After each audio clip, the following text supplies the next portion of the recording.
Right, well, welcome everyone, and it's great to see so many people out at events like this again. Or what a relief it is. Welcome, of course, to the Bad Sydney Crime Writers Festival for 2021. Welcome to all those as well joining us on Zoom. So there will be people joining us on Zoom, and we'll be getting some questions. When we go to questions from you all, we'll also go to some questions from our Zoom watchers, listeners, who can. I believe they can put them in the comment section, is that right? And then they will be delivered up here to me to ask our guests. We acknowledge the Gadigal people of the Eora Nation as the traditional owners of this land and pay respect to their elders past, present and emerging. My name is Michael Brissenden, and you may know me because of my quite long career at the ABC, which I left a couple of months ago to concentrate on writing, because I've had a couple of novels published, and I intend to have quite a few more published, hopefully. I'm here today in discussion with two very distinguished writers, and the first is Erin Stewart, a Canberra-based writer who's written this extraordinary book called The Missing Among Us. And the book looks at what it is to be missing, who's missed, who goes missing, what motivates people to run away in some cases, among many, many other things, because it's such a huge topic. And also Tim Watson-Munro. Tim is perhaps Australia's best known forensic psychologist, specialising in expert testimony for the defence. His clients have included Julian Knight and Alan Bond. During much of his career, he gave expert evidence in some of the country's most notorious court cases. He's been involved in some of the most attention-grabbing cases of our time. He's assessed corporate fraudsters, gangsters, even terrorists, and as a result, of course, he's appeared regularly in the media, so he's had to deal with some real lowlifes. He was described to me recently by a journalist friend as a rock and roll forensic psychologist. Some of the parties were legendary, I'm told. But as we know, rock and roll can take a toll, and his own depiction of his descent into addiction and back is chronicled in his memoir, Dancing with Demons, The True Life Adventures of a Criminal Psychologist. So we're here to discuss who are the missing among us. In Australia, apparently 38,000 people are reported missing each year, one person every 90 seconds in the United Kingdom, and 48 people here in Australia under the age of 18 go missing every day. We've had some pretty high profile cases of missing people going way back, but everyone from Harold Holt, of course, to William Tyrrell, and most recently Cleo Smith in Western Australia, who was fortunately found. We've had Azaria Chamberlain, of course, which was an extraordinary event in Australia, legal event and cultural and social event. And we've also been witness to some big global missing persons stories, which have captured the media's attention, including Madeleine McCann, of course. We're fascinated by this idea of missing people, or are we? Are we only really fascinated and transfixed by some? Because 20% of missing children in Australia are Indigenous, yet we rarely hear anything about them. And as Erin says in the start of her book, to be missing, you must be missed. But what does it mean to be missing? Who is most likely to go missing? Who looks for them? And what is the effect on those left behind? We'll cover all of those things and more. A few short housekeeping announcements before we start. As you've already seen, we're following COVID protocols. We are all double vaccinated. We've all checked in with our QR codes, and we should keep our masks on, except when we're eating or drinking. Or speaking in our case. Please mute your mobile phones if you haven't already. Don't record the session. And if you're taking photos, please turn off your flash. Feel free to share your experience on social media at Bad Crime Sydney, or on Instagram, hashtag Bad Crime Sydney. We have about 10 to 15 minutes for questions after our discussion, and as I said, we'll go to some from the audience and some from our Zoom audience. So let's get started. Erin, as you said, to be missing, you must be missed. Define a missing person. Yeah, so I mean, you'd think it is a pretty straightforward thing, like someone who's gone missing, but it's actually difficult, I think, for people to be recognized as missing. So people around you, or who would otherwise normally be around you, have to like notice that you're gone, and they have to care that you've gone, and then they have to take steps to report that case. So that doesn't happen for everyone, and I guess that's one of the reasons why often the missing person statistics are under reports. Like, there's probably more people who go missing than 38,000 people per year. One of the cases I talk about in the book is so in the US in 2005, there was this 10-year-old girl, Jessica Lundstedt, who went missing. And this town like were looking everywhere for her, and they had to dredge a lake. And they did that, and they did recover a body, but it wasn't her body. And the sheriff of the town was like, "It's all right. It's not our girl. It's fine," sort of thing. We can keep looking. But they did find a body, and that body wasn't recognized as being a missing person. I'm not sure why. Maybe because they didn't have those dense social connections that help you be recognized as missing. But yeah, and so not everyone you basically do rely on other people to identify you as missing in order to be a missing person. Can I just briefly add to that? I was reading recently that there's something like 800 sets of bones, human bones, that have been discovered around Australia, which are yet to be identified. Wow. And that speaks to a lot of missing people as well. And until very recent times, there's been no coordination between agencies. So you might find bones in Western Australia from a person who disappeared in New South Wales, and that person may not be identified because of that lack of communication. They're staggering numbers, aren't they? Yeah. I mean, I think the numbers of missing people itself are just staggering, right? Considering we really only hear about like a couple of those cases. Tim, why is it, do you think, that, you know, it's really sort of the young blonde girls that get all the media attention, and so many other missing people just sort of remain missing and we don't hear about it? Well, it's a good point, Michael. In fact, someone made the point, and we're all glad that Cleo Smith was found, but somebody made the point that if it was a Koori child, you wouldn't have found it on the sports pages of the Herald Sun or anywhere else for that matter. So there's certainly, I think, a prejudice towards white people who go missing as opposed to those who are not white, Caucasian. Why is that so? I don't know. I think it's pretty scandalous, actually. I think anybody that's missing deserves the same care and attention and resources, whoever they may be. Yeah, and in fact, dealing with the media when you are the family of missing people as well must be pretty challenging. Erin, I mean, we know that the McCanns, for instance, engaged PR companies, and I mean, they immediately became suspect of the tabloid media industry because of their willingness to cooperate. Yeah, it's a hard one, because if your child has gone missing, obviously you would do anything you can to make sure no stone's unturned. So I think it makes total sense that you would engage in PR if you've got the means to, because, like, you know, it's much better to have millions of people looking for your child than, you know, just a few dozen kind of thing. But yeah, it is in a lot of cases, not just the Madeleine McCann case, it does get turned around to blame the parents, and then they become almost like suspects themselves. I mean, there was a Portuguese investigator in that case who just quit the police so he could write this like book about how, you know, they definitely did it, and yeah, there ended up being all these court cases and stuff. But at the same time, it was kind of symbiotic for the media, because in the UK, whenever Madeleine McCann appeared on the front page of a newspaper, it sold 30,000 extra copies.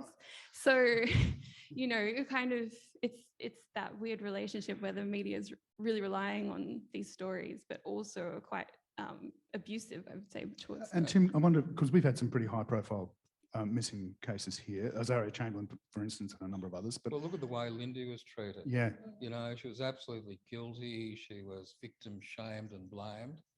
And of course, you know, the considerable fraction of time she was acquitted. But that's highly traumatic for people. And I was involved with those who can remember the abduction of the Gillespie children, and they were found. They weren't missing for that long, but the sort of scuttlebutt that went around at that time as well, and people don't recover from this. What sort of impact does it have on those families? Because presumably the ones who are left behind searching for their kids are dealing with the fact that they're, you know, they don't know what's happened to their missing relatives, and they're dealing with all this other stress and pressure as well.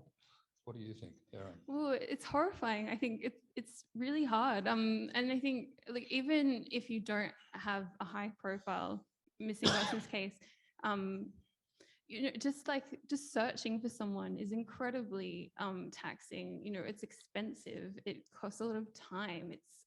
It can be like heartbreaking. And then on top of that, you know, the longer someone's missing for, the more you have to emotionally deal with the idea they might not come back.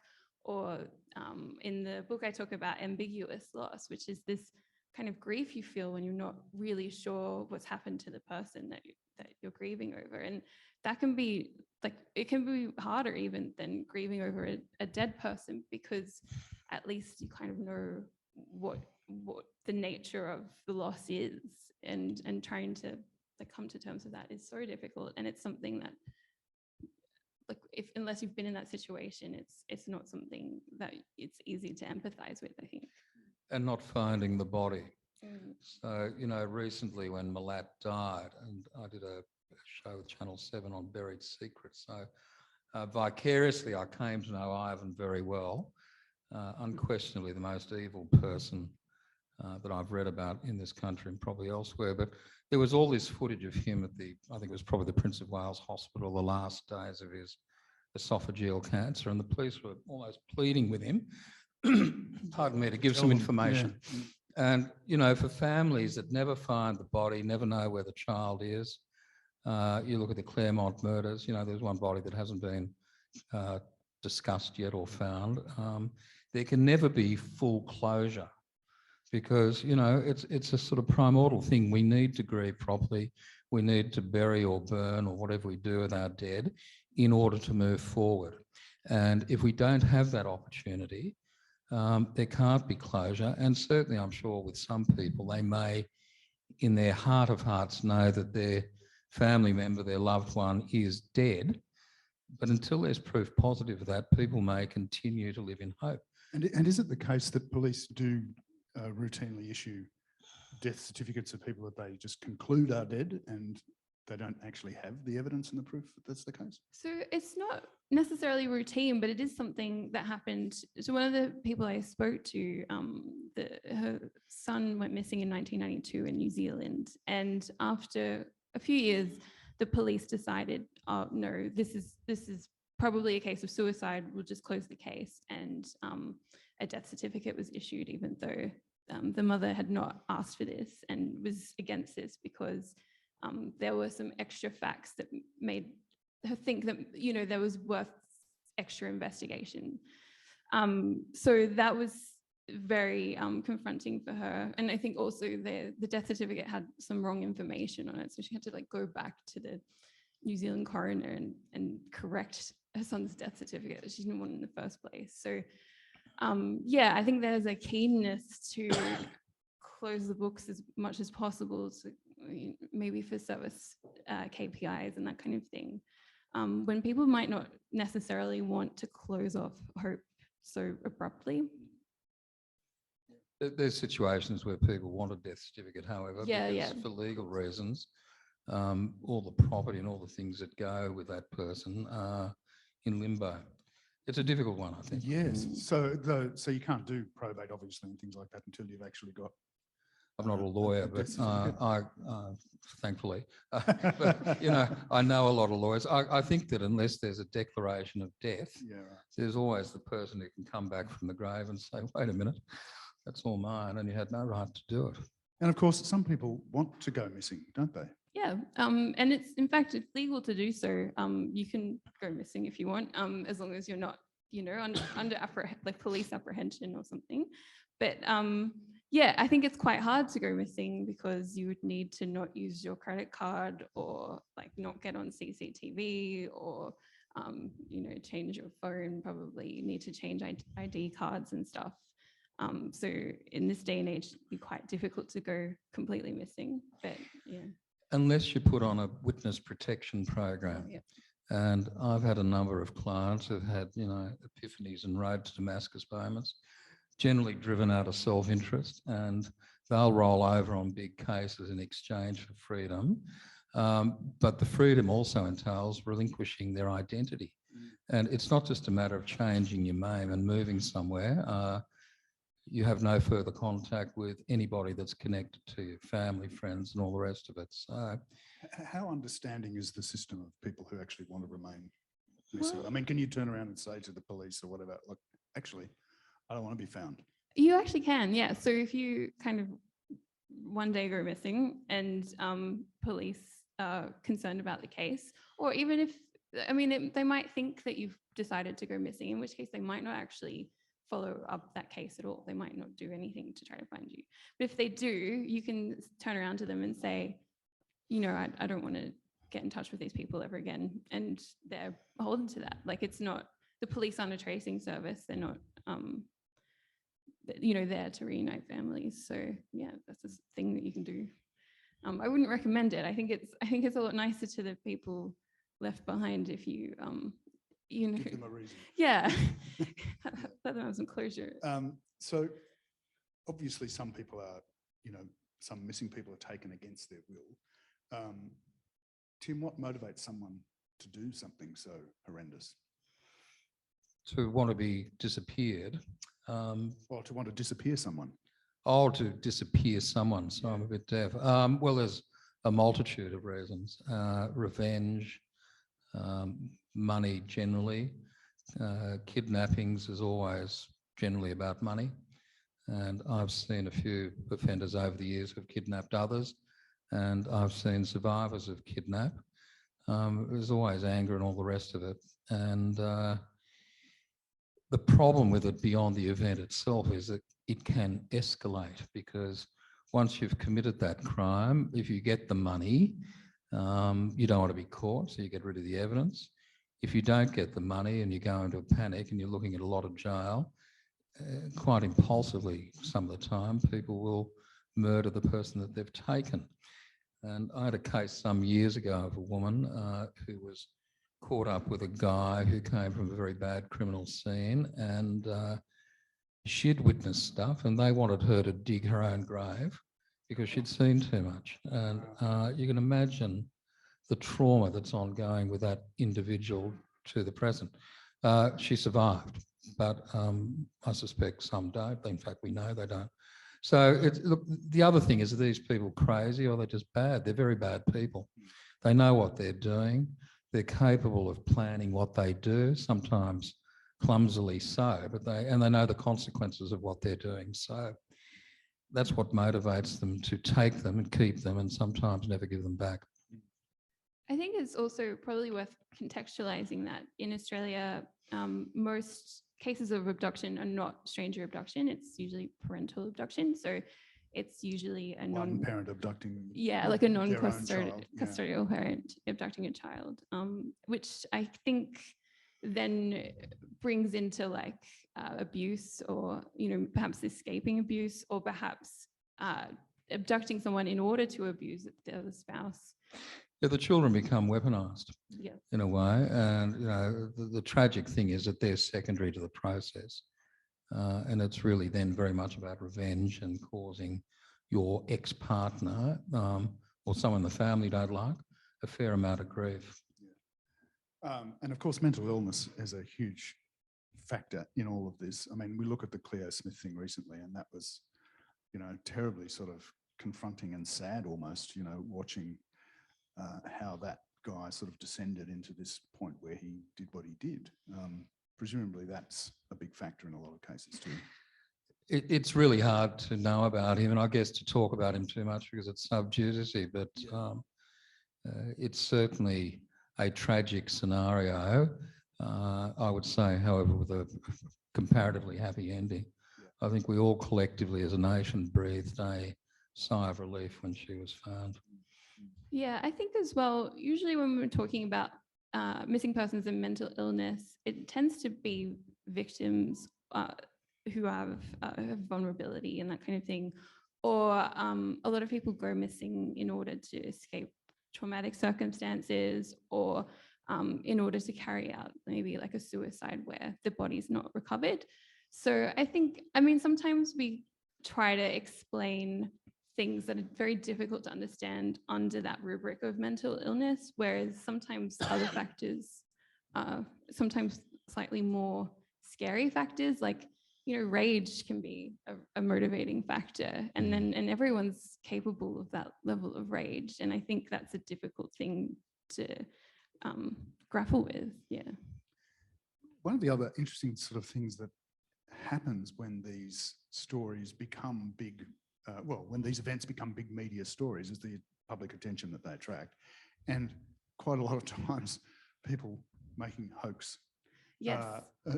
Suggestions to the police and giving false leads, pretending to be someone they're not. I mean, it's sort of an amazing vortex of all of that once they become big public stories, isn't it? Yeah, so that happened to multiple people I spoke to.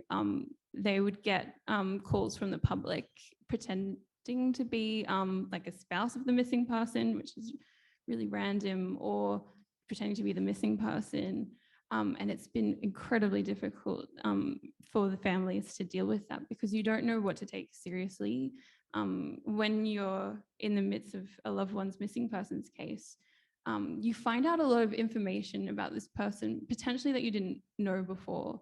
So you kind of have to be open to really outlandish theories. And then that is like a perfect kind of spot for hoax callers to manipulate you, basically. But I've never really figured out why people make those hoax calls. It's quite... Tim, why do they do it? Yeah. Look, I think there's a range of reasons. Some of them are angry people, and they'll use any opportunity to ventilate on innocent people. Some people want to be part of the action. They want to feel connected with it. And some people like to be, the news stories on the media, it's their story. So it's almost at a distance, attention seeking and so on. So there's a multitude of reasons. That might be where you get more crazy people rather than bad people actually getting involved. Some people actually believe their delusions and think that they actually know something about the case, or they may be responsible for the case. I don't know if either of you can answer this necessarily, but what's the process of finding a missing person? I mean, how do police begin the process? What do they do? I think from talking to investigators, you really start with trying to understand what the person's life was like before they went missing, because often, like, an investigator, gets to people in the middle of having lived whatever they've gone through, and often that will give you clues about where they've gone or what their intention was. If they had an intention, maybe it was unintentionally missing, maybe they've been forced into being missing. And from there, you can kind of test hypotheses and, look at different avenues. But you have to really balance that, because you can completely, like people's privacy issues and that kind of thing can be compromised if you just go gung-ho into like finding every bit of information, like reading their diary and this kind of thing. It might be overstepping it. So it has to be tempered with like how much risk is there, and I think that's a really difficult call to make. Yeah, I agree with that. And in addition, there's been such amazing advances technologically now. So you look at Cleo Smith, amazing detective work in a comparatively brief period of time, looking at CCTV footage, looking at cell phone pings off towers. Obviously, the assistance to the general public at some level can be of great benefit in solving these cases. The case of the two campers in the highlands of Victoria, where they now have a suspect. So again, mindful of sub judice issues, I won't talk about him, but the actual process of detecting him was very interesting. There was CCTV footage again, looking at all these scenarios in this particular vehicle, which miraculously had changed to a different colour. And I read, I think it was in the Australian today, one of the papers, that the Victorian police had done a psychological workup of the offender well before they arrested him. And then they role-played a number of scenarios about what they would do, and they picked him up and questioned him, knowing that he's highly intelligent and all the rest of it. So it starts at a ground roots level. But these days too, DNA profiling, LiDAR technology, which is drones that have these little X-ray machines that can slice away the topography of a crime scene. Fascinating stuff. And I noticed they were using that recently with William Tyrrell. They had LiDAR above the, supposed crime scene. Geographic profiling, and there's some amazing brain power that goes into that now. So all of these things go into the mix, and you hope for the best. But I think also, the assistance of the public, not malevolent assistance that we've described, but, people that might know something. And that's where the media becomes a very powerful force. And again, I think, speaking about Cleo, the involvement with the media was extraordinary. Some might say it was saturation plus, but it kept it alive in the minds of the community. The reward, of course, $1 million within a week, that's unheard of. So it said to me people were taking this very seriously. And I think the recognition too that you have to solve these cases quickly, the longer the trail, the colder it becomes and the more difficult it is to solve it. Well, as we're seeing with the William Tyrrell case, I assume it's partly a different investigation, or they're going back over the old investigation, but they must have new technology and stuff as well that they're working with now that they didn't have even 7 years ago that they think is going to make a difference. Yeah, it's exponential growth. And I work a bit with Dr. Xanthi Mallet, who's a pretty well-known criminologist and anthropologist. And, it's gruesome stuff, but they have body farms where bodies decay and they can put a date of when the body may have been buried there and so on. So there's a lot of science behind all this stuff now. It's quite interesting. And talking about the focus on, the media focus in that case, in the Claire Smith case, was very intense but very quick, short, right? Because the case was resolved. The case of Madeleine McCann, that's been going on for such a long time. Yeah, I think she'd be 17 now or something. Yeah. And so what impact do you think the media sort of frenzy that sort of continues around that case has had? Has it been, has it been counterintuitive? Has it hindered the case or has it helped? I think it probably has helped overall. I think the family has paid a price for it, and unfairly, I would say. But yeah, like when I was living in the UK for a while, and there was always, like, every week there's probably a new story about Madeleine McCann, and it's just, there's no real extra information, but they make it sound like there is. So I think people are probably still, like, conscious of her and still kind of looking out for her, but it's hard to know if that's going to be effective or anything is going to happen as a result. Yeah. Certainly in the case of the Lysaria Chamberlain thing, the media frenzy around that had a very negative impact on how that played out, didn't it? It did, and no doubt, she's still suffering because of it. And there was a lot of scuttlebutt floating around in relation to Cleo Smith. No one was prepared to go on the record, but off the record, all the homemade detectives and armchair sleuths were saying it's definitely the parents. And of course, nothing could be further from the truth. So I think you've got to act responsibly in the media, and but it can be a very valuable tool in keeping things alive and in the minds of the public, what to look out for. If you notice something different, don't forget about it, report it. And I think on balance, it has value.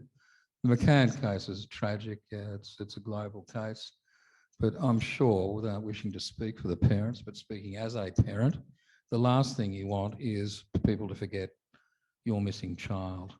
And because as long as it's being investigated, as slender as the chances may be, there's hope. The other thing I think is worth talking about is the impact of sort of zealotry and cults and that sort of stuff, which does seem to encourage a lot of this sort of behaviour, doesn't it?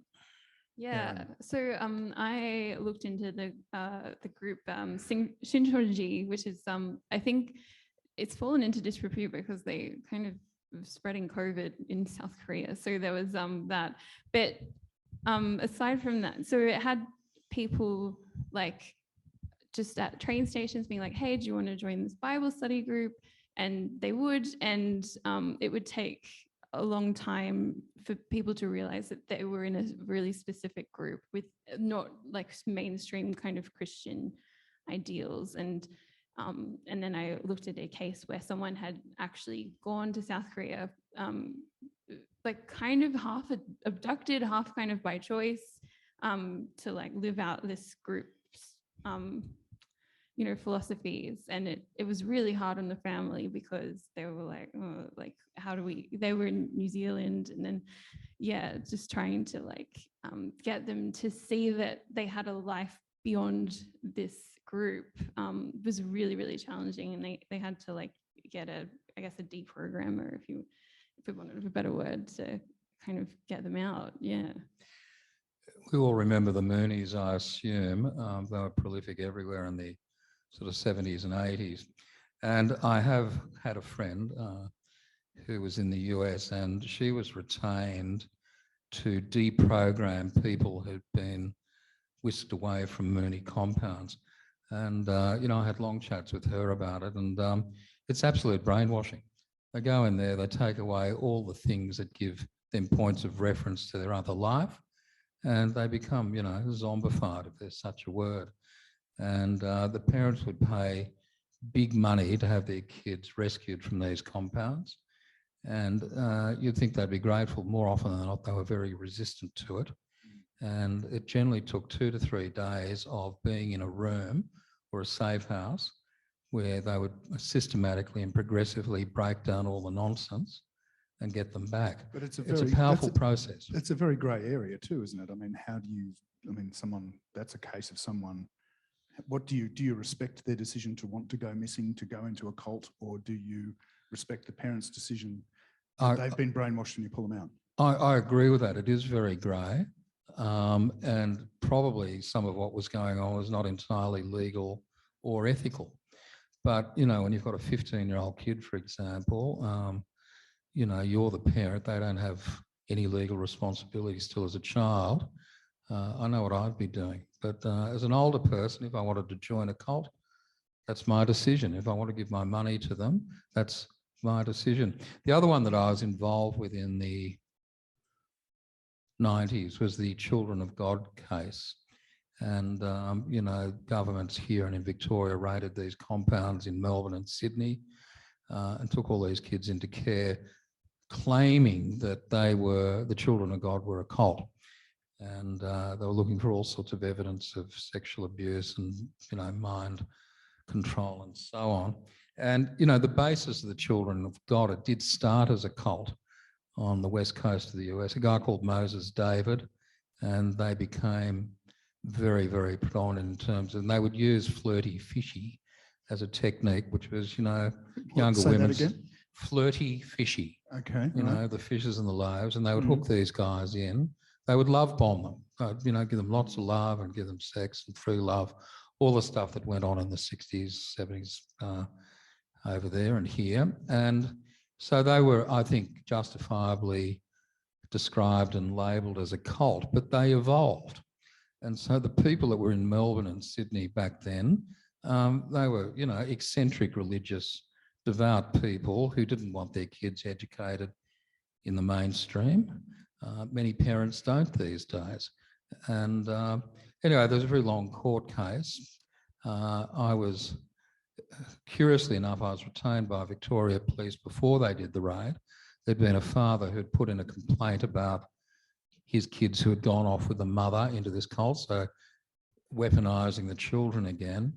And I was asked to assess him and the mother and the kids. And I said, look, they're different, but there are lots of religious groups that are out there that are fringe and are different, but they're not cultish. Well, they buried that report. And then they did the raid, and then it came about that there was knowledge of the report being buried, and I was asked to examine, I think, about 25 of these kids over a period of time. And the case collapsed. They were returned to their parents because it was all about religious freedom too. And, you know, you're right in a democracy to raise children as long as you're not brainwashing them. But it's very, very grey. I agree. And I think it depends on, you know, informed consent, really, and the age that you're able to give that, and it should be respected. I think What do you think? Yeah, one of the things that like complicates the informed consent is that a lot of these groups won't actually tell you what they believe or even like the name of the group. It's a slow cook. Yeah, for some time. So then it's sort of, you like slowly become more and more enmeshed in this community. And then when you find out like what it is that they believe in and stuff, it's kind of too late because you're sort of willing to take on a lot more like weird information than you would be at the start because all your friends are in that group and that kind of thing. But I mean, people have the right to believe weird stuff. And I think that's one of the things that has been an issue. I mean, like the group I focused on has gone to the UN and said, hey, we're being religiously persecuted in South Korea because we're a legit group and everyone's treating us like we're a cult. So yeah, it's a really grey area and quite confusing, I think. Yeah. I mean, the whole missing persons thing seems to be a pretty grey area. Yeah, actually, definitely. Not just the cults, but everything about it. I mean, people are clearly young children going missing is sort of slightly different. But I mean, an adult going missing is I mean, who determines that an adult is missing? Yeah, I mean, there's a whole spectrum, isn't there? So you've got people who are forced into going missing. So people might have been abducted or like murdered and we've not found the body. And there's people who are like missing by accident and people who like are intentionally gone missing, but it's perhaps to escape an abusive situation. So they've maybe been pushed a bit or yeah, that kind of thing. So it becomes then less of a matter of, well, you can think of it as choice, but it's a really complicated choice. And yeah, I think especially with teenage runaways and that kind of thing, we often think of those people who are going missing by choice because they want like an adventure or they don't want to do their homework or whatever. But it can be quite a lot more complicated, the situation. Yeah. Well, mostly they're running, I would assume, from some sort of abuse or yeah, whatever, abuse. Right? Yeah, they might have a lot of mental distress or that kind of thing. Yeah. In your book, you say there are no answers to questions like why do people go missing? Yeah. So what do we do about this grey conundrum? Yeah, I think there's a few things that we can do. So, I mean, one of the things is that often police are kind of the first responders to a missing person situation. So abuse might have been going on for years and years and years, and then the police get to it. And they are not trained to deal with abuse. They're not social workers. They're not, you know, like, and when they do get to a case, even if they find the person, they're not able necessarily to fix all the causal factors why they went missing. So I think having like better social supports would be really important. And also when people are found after they've gone missing, it's really important to understand why they went missing and to try to address the issues that made them go missing, because otherwise they can go missing again. And I talked to an investigator who knew of someone who went missing over 100 times. And that's really dangerous. Wow, really? Yeah. He wasn't very good at it. I guess what happens is that like the reason why they went missing wasn't resolved, so they just go missing again. And people kind of go, well, oh, that's just a person who goes missing a lot. Like we don't have to report it or whatever. Actually, the more times you go missing, the more likely you are to like engage in really risky behaviors and be at risk of like abuses and that kind of thing. So it's really important to kind of look at reasons why people are going missing. I think the other issue, and you've touched upon it, is just, you know, kids on the street. Yeah. And I've argued for a long time that there's a lot of kids you never hear about because nobody cares about them. Their parents are kind of disaffected and they don't report them missing. And it raises the possibility that there are evil people out there that just pluck people up and take them away and kill them, and nobody ever knows about it.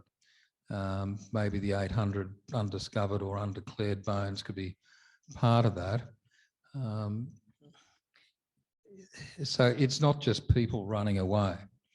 There are people who are in highly vulnerable situations that can be inveigled into cults or dangerous situations, or just plucked off the street because nobody's going to miss them, nobody's going to know about it, and I guess nobody really cares. It is fairly difficult too, well, not my direct experience, but my experience of others who've been through this, is that when you have, particularly if you've got kids sort of, 19, 20 who go off the rails, go missing, they're sighted on the streets, it's very hard to get the police to engage in actually dealing with that problem, right? Because they just say, well, this, 19 years old. He or she is a young adult. That's right. And, I live in Byron now. I'm very happy about that. But the missing backpacker, Theo Hayes, the coronial inquiries going on at the moment. He was at the Cheeky Monkey 1 minute, CCTV, and he walked off. It was like that film, the show The Missing, disappeared, never seen again. All these wild theories about what may have happened to him. The technology tracked him for a while and then it disappeared around Tallows Beach, and no closure for the family. Well, his family's come out a couple of times, haven't they? They're here now, yeah, I right. gather. Yeah. And it's on that point we made that if, I think for a lot of people, the last thing they want is a closed file on a missing loved one, certainly so early into the piece. I think as well, people don't realise that police do not go to the ends of the world to search for every single missing person. It's quite a lot of cases where it's up to the family to do that search. And so that's it's a huge responsibility. And I think as well, it's a reminder that missing persons is a community issue. We all can play a role in helping searches, or just being aware of cases that are going on. If you see a missing persons poster, look at it and see what you can do about it, and support the people who are going through this really tough process. And I guess that would be another thing that I'd recommend, as a potential. I've seen that in play up in Byron, because the support of the community has just been next level extraordinary. Everyone's rallied around the family, everyone was out searching, trying to do things. But it doesn't always happen, does it? I mean, we're talking about, young Koori children who disappear. You never read about it, hear about it, see it on TV. It's never discussed. I guess there's not time, but also the stolen generation. That was another kind of area. Yeah, sure. Kids taken out of their homes, parents taken away from their kids. Sort of state-sanctioned stuff. Yes. And I think that feeds into one of the reasons why missing Aboriginal and Torres Strait Islander kids are not paid as close attention to, is because we've, as a culture, normalized the separation of Indigenous families. So alongside all the the missing white girl syndrome and stuff, there's also that historic point, and also an ongoing thing, because a third of the removed children in Australia today are Aboriginal and Torres Strait Islander children, and I think that's that's a norm that has been propagated historically and ongoing. So yeah. Look, I think it's probably a good opportunity to open up for questions. I'm sure there's going to be plenty. There's no microphone, so ask your question. I'll repeat the question, and we'll also get some Zoom questions, I assume, at some point if people are interested. Not yet. Okay. So anybody have a question? Over here? So before you go, I just need to repeat the question for the Zoom people. So the question was, what happens to people who go missing bushwalking? What's the success rate in trying to find them? And in fact, in some cases, they found lots of other people while looking for those Aboriginal people. So the Alpine couple, looks like they've now found the bodies. He's obviously cooperating with the police, but we don't know for sure. But it'd be a fluke if he wasn't. They just happened to turn up 2 hours drive away. But there's other people that have gone missing there, I read. over a number of years, there's what I would consider to be a significant number of people that have gone out walking and never seen again. David Prideaux was one. He was somebody I knew and I worked with the prisons in Victoria. He was a governor, went bushwalking and just never came back. I don't know what the solve rate is, really. It's probably not great. Do you know? I think it's okay if you've gone missing just because of accident or misadventure. You're quite likely to be found by the SES or someone like that. But there are quite a lot of people get lost. I don't know if the numbers off the top of my head, but most are found, but not all, obviously. And that can be a significant cause of ongoing missing persons. Yeah, it's different to foul play, isn't it? It is, yeah. But this idea that once you start looking for somebody, you actually stumble across a whole lot of other people who are missing, that's quite something, isn't it? Yes. Incredible. Yeah. I think up the back there, yes? So the question is, if people deliberately make themselves go missing, if they're found, are police obliged to inform the parents, or can the person who's missing say they don't need to be? Please don't inform my immediate family. Is that right? Yeah. So my understanding is that you can inform the family that they're fine, but I'm not an investigator, so I don't know if, say, the missing person said, no, you can't even tell my family that I'm fine. I'm not sure if there would be extra regulations around that, but you can.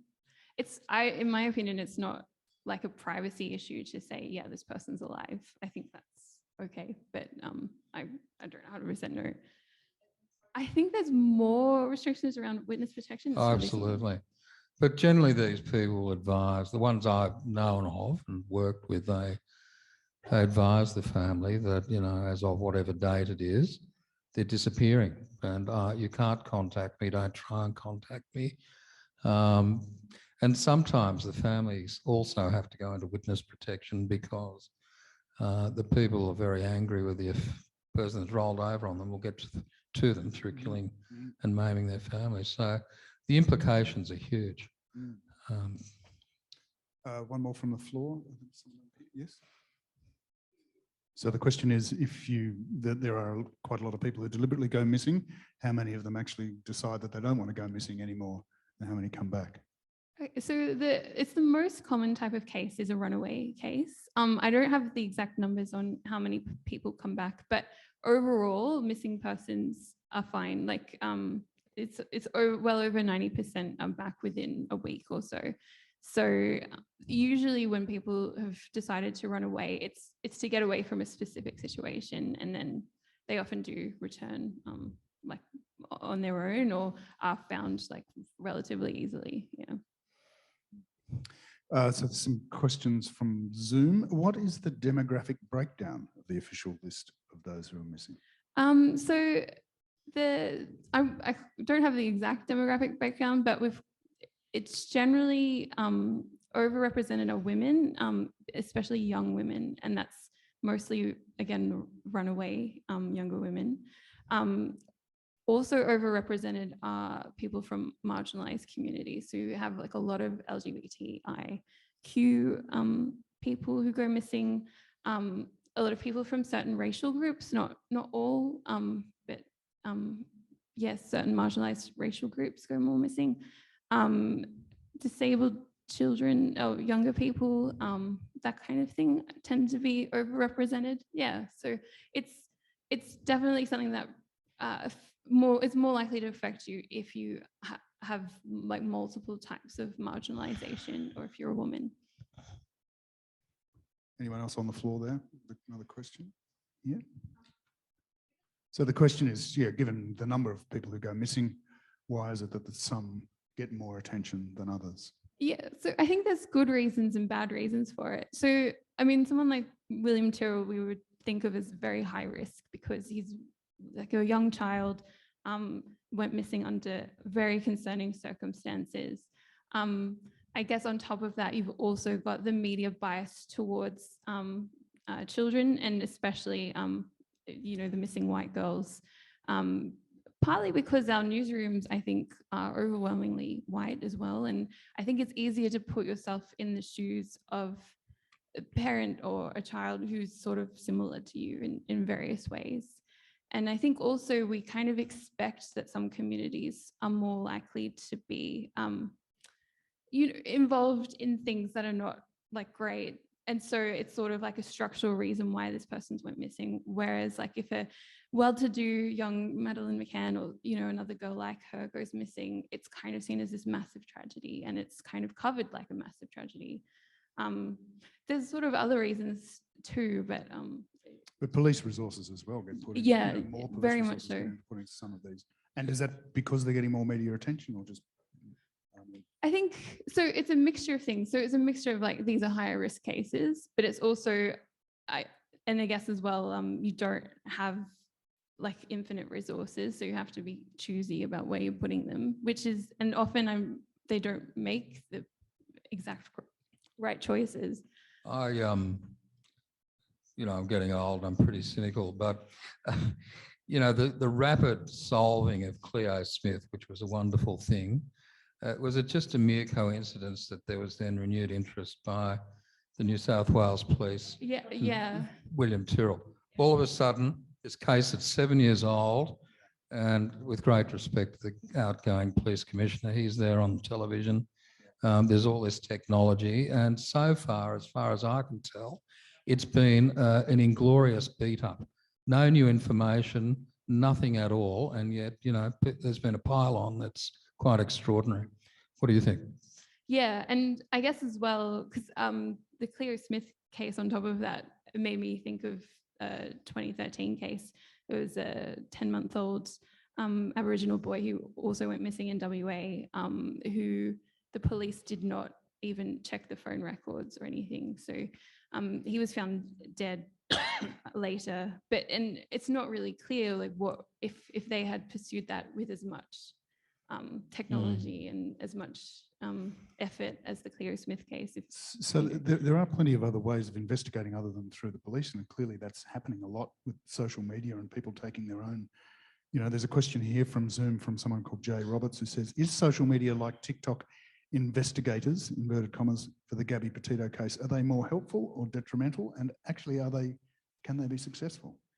I think it's a good question. I think they are more detrimental, to be honest. I think that they aren't given enough information to really make a judgment call. And like rightly so, like a lot of information is not available to the public. And I think there's also something gross about it. Like if you're like a family member, it's kind of like watching all these people like hovering around your case being like, oh, this is real juicy. I don't think it's often not very respectful, I would think. Yeah, it's hard to measure because there's such a spectrum. And I would think that in some cases it would be very helpful. Other cases it's probably counterintuitive and counterproductive. It's hard to know, but it's with us and it's going to happen. It's a question of how you harness it for good rather than for nuisance value. There's a person at the back there with a green stripe. Yes.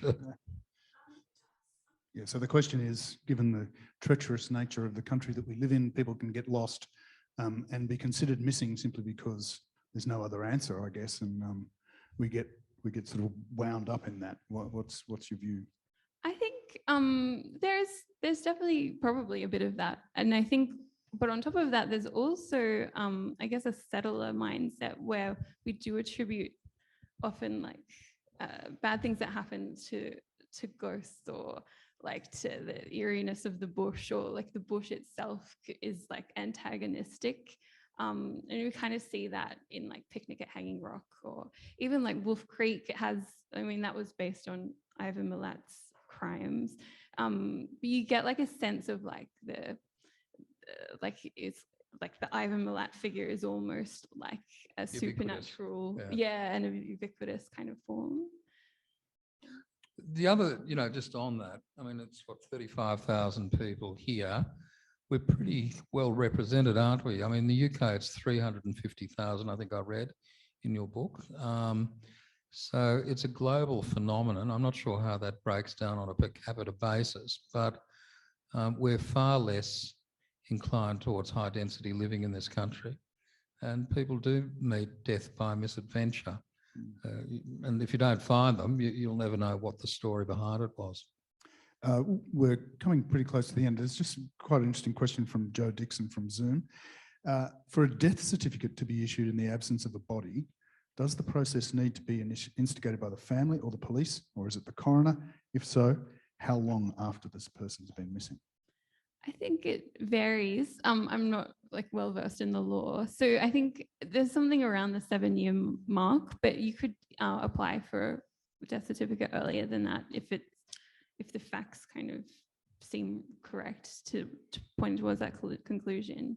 So in the case I talked about, which was in New Zealand, the family did not instigate the death certificate. They absolutely did not want it. I'm not sure if that is the case in Australia or if it might have changed as well. Yeah, so it's quite a complicated like legal issue, I think. I don't know if you had anything. I don't know what the law is or the process. I mean, I tend to be involved either in assessing the offenders or the survivors, but I don't know whose impetus is. Certainly there's been some cases I'm aware of where the family has said we need a death certificate issued because they can't move on legally until that occurs. I had a case some years ago of a guy, we're getting back to money, of course, I know we're running out of time, but it was an insurance scam. He owed money everywhere. He had life insurance for an enormous amount of money. And he went to Brazil, I think, and, he was lost at sea. He was drowned in some remote beach while he was wending his way back to the car. And the money was collected by the family, and there was almost vulgar haste to get a death certificate issued to do that. His big problem was when he came back to Australia because he wanted to see, I think, his family or his girlfriend or something, and it just blew up majestically for him.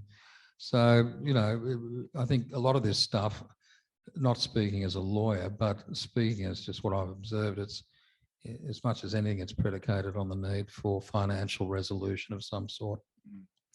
I think we probably need to bring it to a close. Fascinating discussion. Just such an interesting topic. Why did you decide to write a book about it?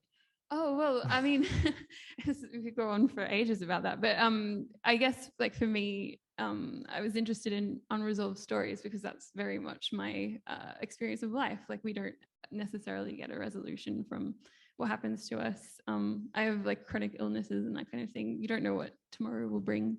And I think trying to write a story that has no ending was, like, a pretty fun kind of, from a craft perspective, was something that I was really interested in doing. So, yeah. And may I say, it's a great read. I learned a lot from it. And yeah, thanks, Michael. Thank you, everyone. And please put your hands together for Erin and Tim.